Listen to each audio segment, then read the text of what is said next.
Creative Arts and Dream Work, to introduce these support group prospects and workshops. I created this first slide to explain the purpose of the workshops or support groups.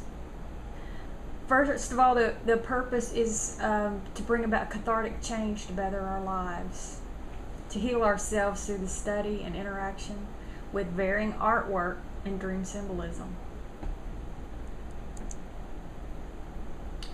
I took two different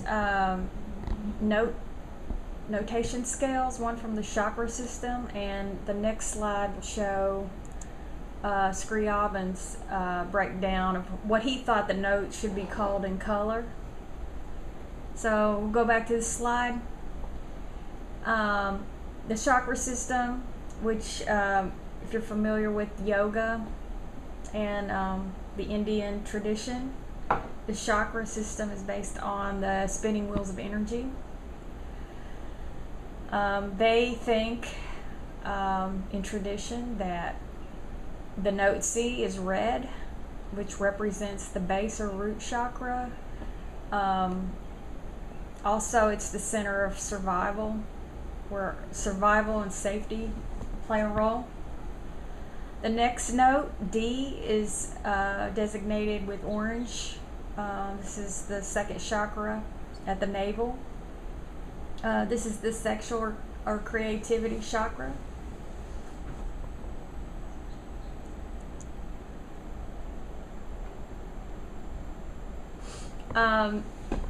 The note E is yellow. It's above the navel chakra at the solar plexus. It's designated with yellow. The next chakra is G, or blue, the throat chakra. F, the heart chakra above the solar plexus, or power center. The heart chakra is the center of love. It transcends the lower chakras, but also it's a balancer between the higher chakras and the lower chakras. It's the balancer in the very middle of all seven. It has the note F. It's a green color. The next chakra is blue at the throat level, throat chakra. It's a light blue.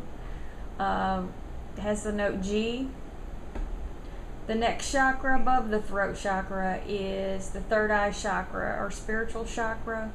It's the center of insight.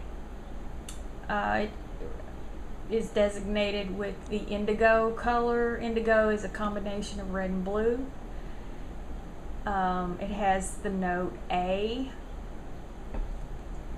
And the last chakra is the crown chakra. It's the center of transcendence, and where all the other chakras culminate their energy at this level. It transcends the body. It resonates with B, the note B, and is the color violet. And key is expression in the slide, and expression is key.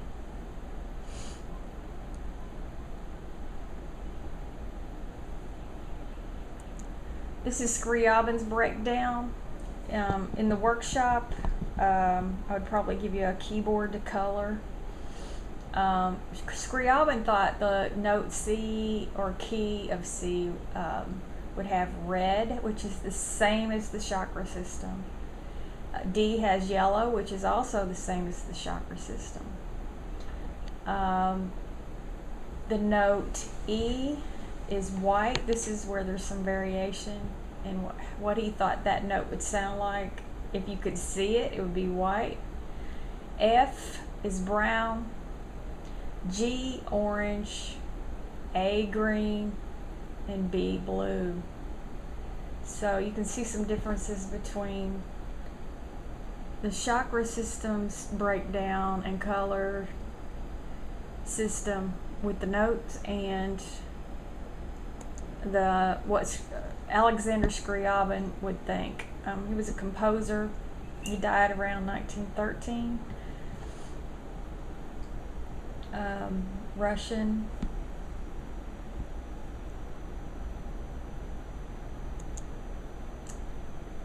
Okay, next slide. I go into more of Scriabin's work. Scriabin was dedicated to creating musical works which would, as he believed, open the portals of the spiritual world.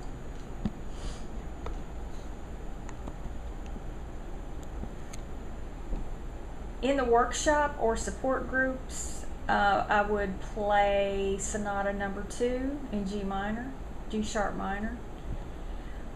This, according to my research, this sonata suggests grief as inspiration. We would listen to parts 1 and 2. The next selection we would listen to Sonata Number 10, Opus 70. It's described as celestial. The next musical piece we would listen to in a workshop condition would be Sonata Number 9 in F major, Opus 68. This one represents melancholy. The next piece we would listen to would be Sonata Number 3 in F sharp minor, Opus 23, which ends joyfully but begins on a sad connotation.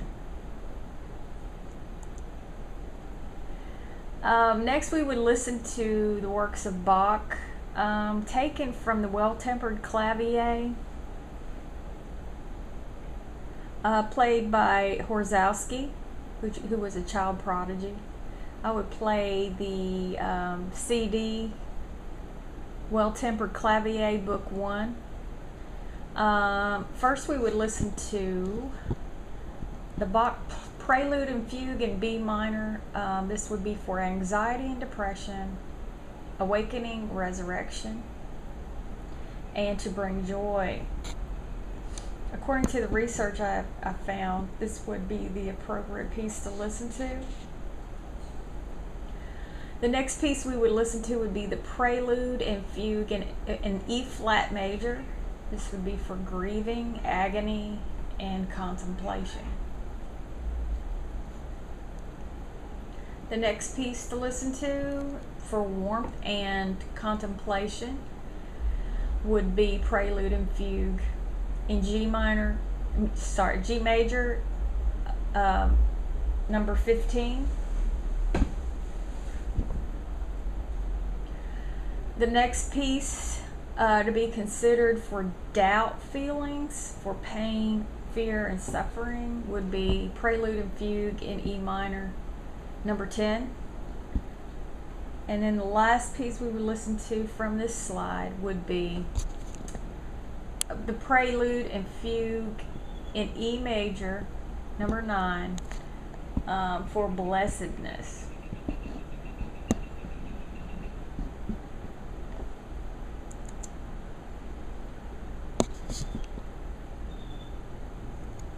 The next 3 pieces are also from Bach's Well-Tempered Clavier. F minor, number 12, is for tribulation, sin, pain, and sorrow. The next piece, Prelude and Fugue in E flat minor, is for extreme torment. The last piece from this slide we would listen to from the Well-Tempered Clavier by Bach would be Prelude and Fugue in B flat minor. This is for dark moods, darkness in general, cross moods, and suffering.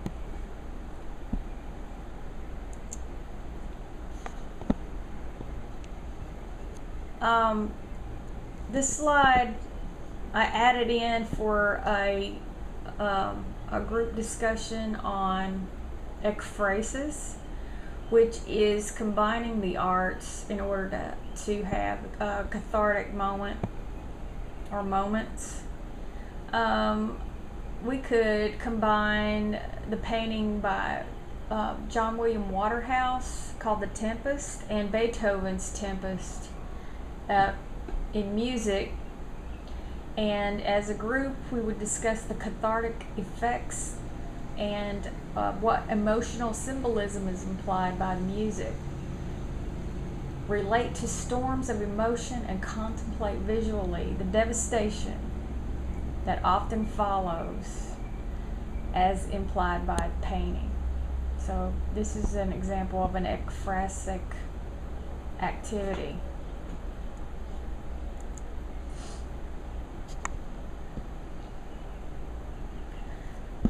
Related to this slide, we would listen to Orage, which means storm in French, Storms by Franz Liszt.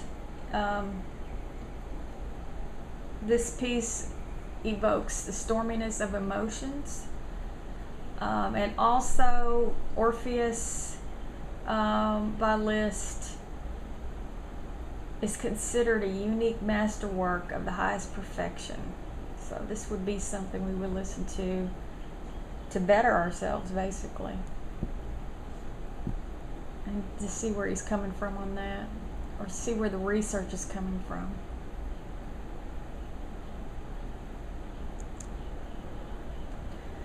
Alright, to change genres, I've got pop and folk pieces here. Usually don't call them pieces. But we will listen to Sailing by Christopher Cross for freeing the spirit and the self through balance. I have two versions of Peaceful Easy Feeling, originally by the Eagles, for anxiety and positive relating. Something to think about. The next song, and possibly look at the lyrics on these two. I Think I Understand by Joni Mitchell. This one was taken from a Biblio Poetry Therapy book, to think about the emotion of fear. The next song we would listen to with lyrics is Don't Talk by 10,000 Maniacs, Natalie Merchant, writer of this group. Well, this disbanded group now. Natalie Merchant went solo. But Don't Talk is about the issue of alcoholism. We have a discussion on that. Eat for Two, also by Natalie Merchant, looks at the issue of teenage pregnancy.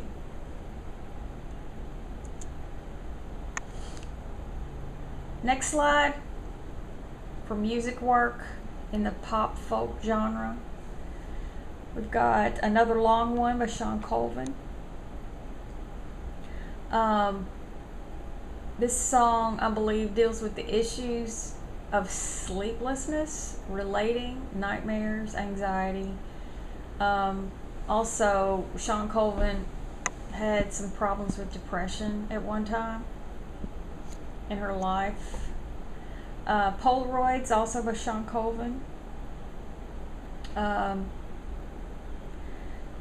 This song, when you listen to it, it seems like a stream of consciousness songwriting style.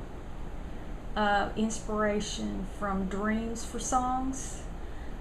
She has a discussion about this on YouTube, how she was inspired by a dream to write this song.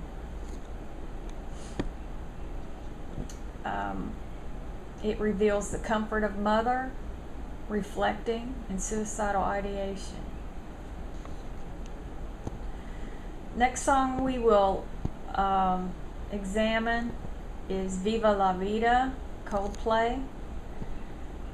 My interpretation of this song was the price of status and the lack of virtues such as humility and honesty in the world, society, whatever realm he was referring to. I'm not sure.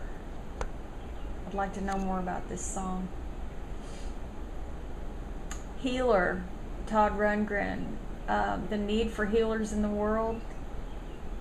Quote from the song, there are enough destroyers and criticizers.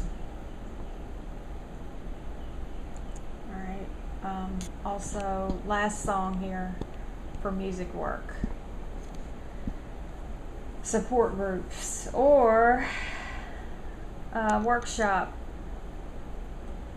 We'll listen to a song by Rosanne Cash. It talks about grief, life, love, and loss. There's also an interview that goes with that song about some of the things she went through, losing her father and June Carter Cash.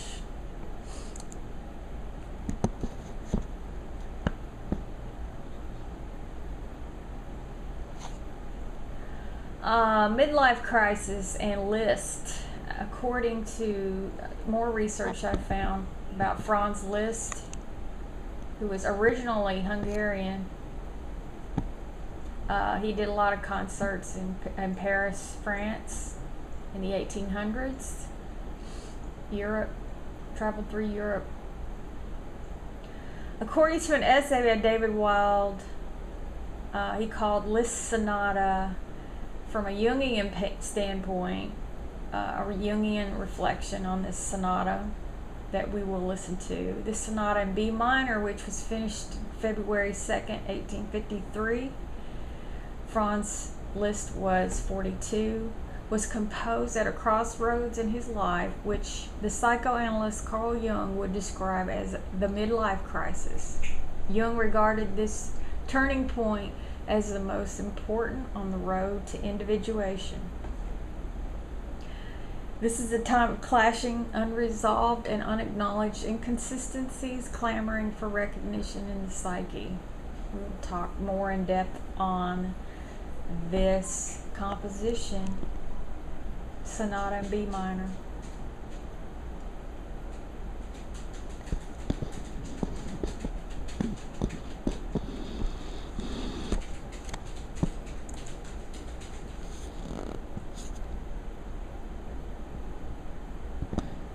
More on the midlife crisis, continued. These conflicts may be resolved by a strenuous inner struggle with the willful unconscious.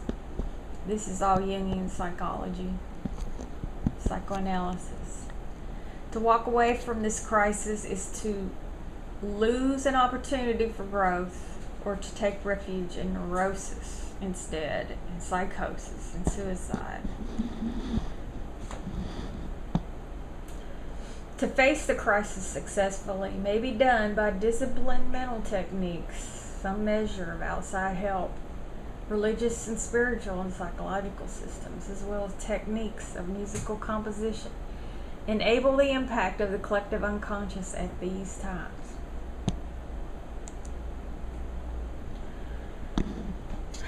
Move now to Baroque music. According to studies, Baroque music is effective in inducing alpha states, for example, a sense of relaxed alertness with feelings of well-being. Studies have found Bach and Telemann to have the most soothing effects. Largo, slow and broad movements from string concertos by Baroque composers are effective for learning and retaining information while studying. I've used Telemann's Largo movement 1 to demonstrate, and we will listen to that in a workshop setting, support group setting. Also in the Baroque period, we will listen to Vivaldi in various keys, and that's also good for relaxed states.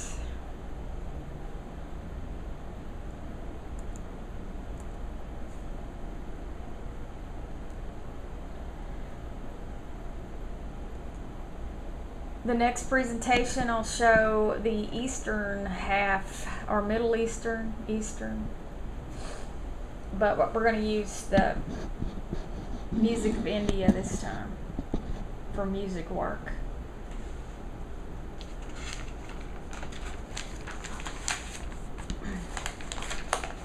Yeah, to balance the approach from the first presentation using Western music examples, I would now utilize music from the East with the raga music of India for the most part. This music refers to a horizontal line as differing from the classical tradition, which is more on a vertical scale.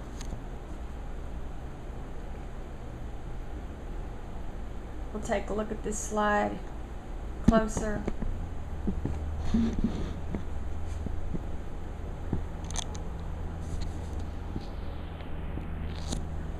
Talk about the music of India and its healing qualities. A raga music is mostly improvisational, using notational structure. The structure is using at least 5 or more musical notes. There's scales with Indian names, like instead of saying do, re, mi, fa, sol, la, ti, do, you would have the Indian names for those, but you use at least 5 of the musical notes played within that raga of choice. Indian classical music is used at different times of the day or seasons. There's a series of 5 or more musical notes, like I said before, upon which a melody is made. And it's also, that's the structure for the improvisation. So it has both structure and improvisation. Ragas are felt to express specific moods. Mood and time of day are felt to be interrelated. Rag Melkosh, for example, is performed in a very serious mood. And Rag Dabari Kanara is performed in a dignified manner.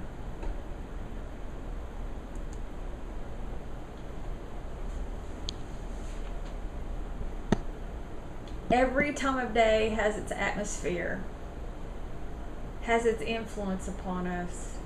And at that time, ragas are beneficial for bodily health, the state of mind, and the condition of the soul. This is a quote from a book by Hazrat Inayat Khan. The name of the book is called Mysticism of Sound and Music.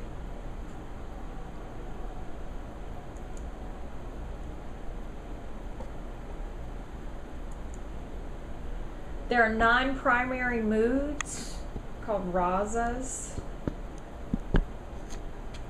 which play an important role in the drama, dance, and music of India. The mood plays an essential part in the musical experience in India.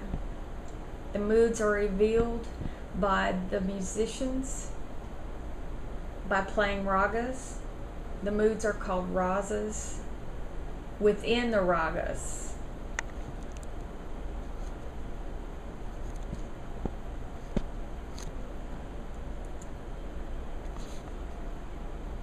The 9 moods are called Navaras. There's 2 different spellings here. The 9 moods are Karuna, which is sadness and pathos. Shringar, love and joy.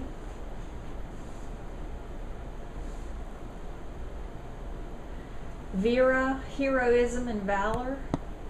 Hasya, laughter and comedy. Radra, anger. Bhayanaka is fear.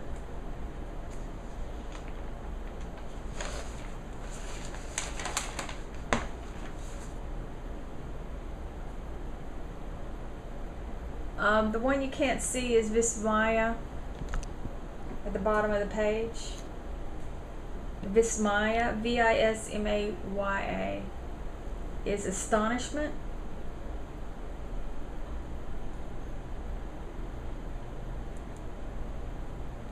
This is a continuation. The ninth one is Utsaha, or energy in general there. It's considered a mood.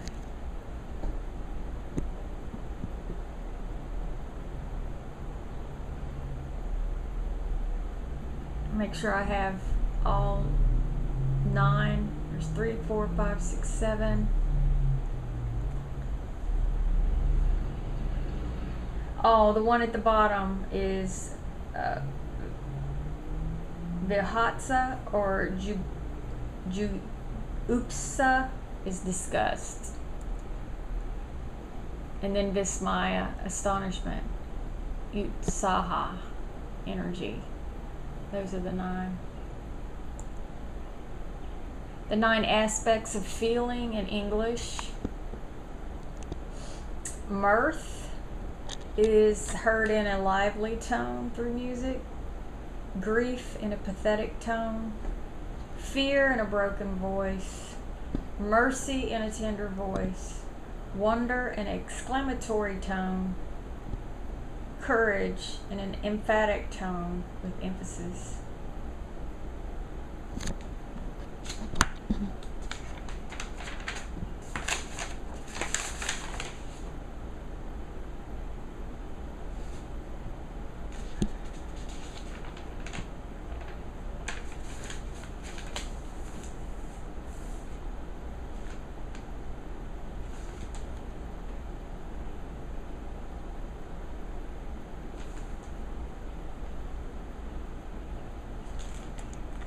Attachment in a deep tone, indifference in the voice of silence.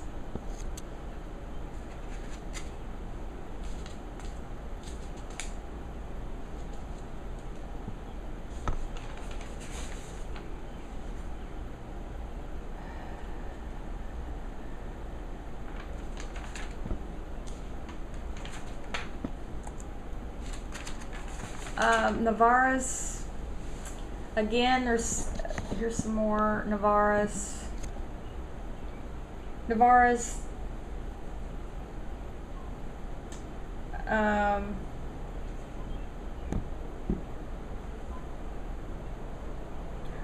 the Navaras again are the aspects of feeling. Bhuta is surprise. Shanti is peace. Within the 9 moods are shades of meaning. These expressions within the Navaras are called bhavas. These are the 9 moods in Navaras. Bhavas. Artists spend years developing and refining these.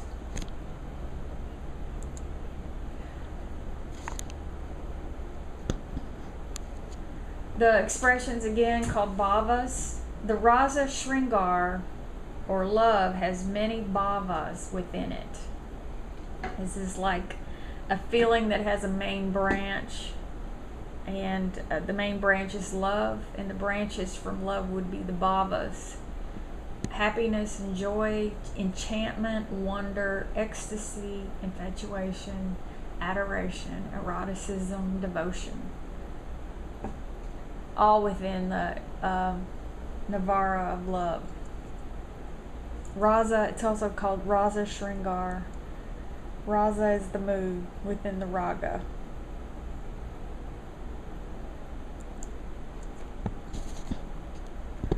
Two classifications of ragas are serious and light. A serious raga has gambhir prakrit, or serious nature. Lighter ragas have chanchal prakrit, or restless nature.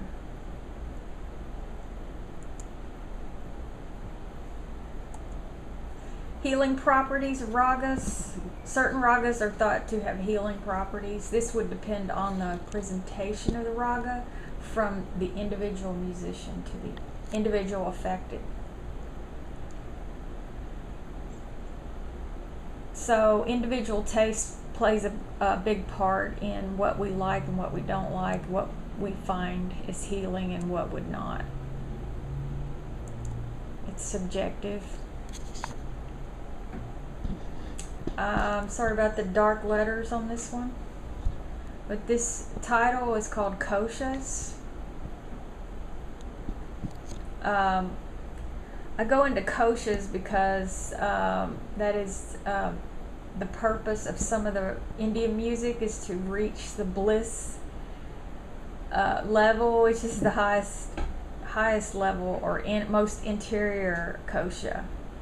But we start with Annamaya, which is the physical layer or food apparent layer kosha.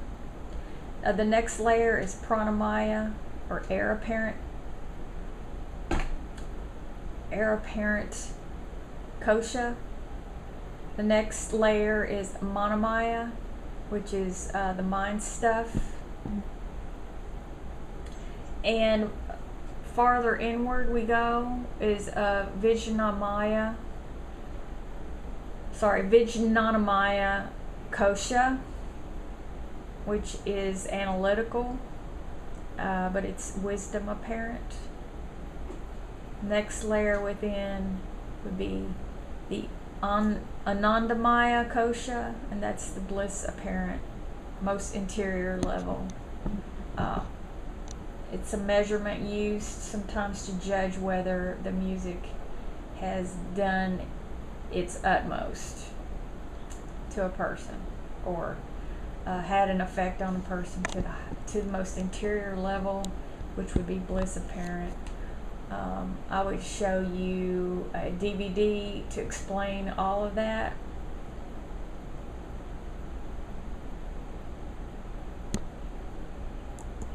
And that's the end of the two presentations on Eastern music, and the previous was Western music, European and pop and folk on the first one.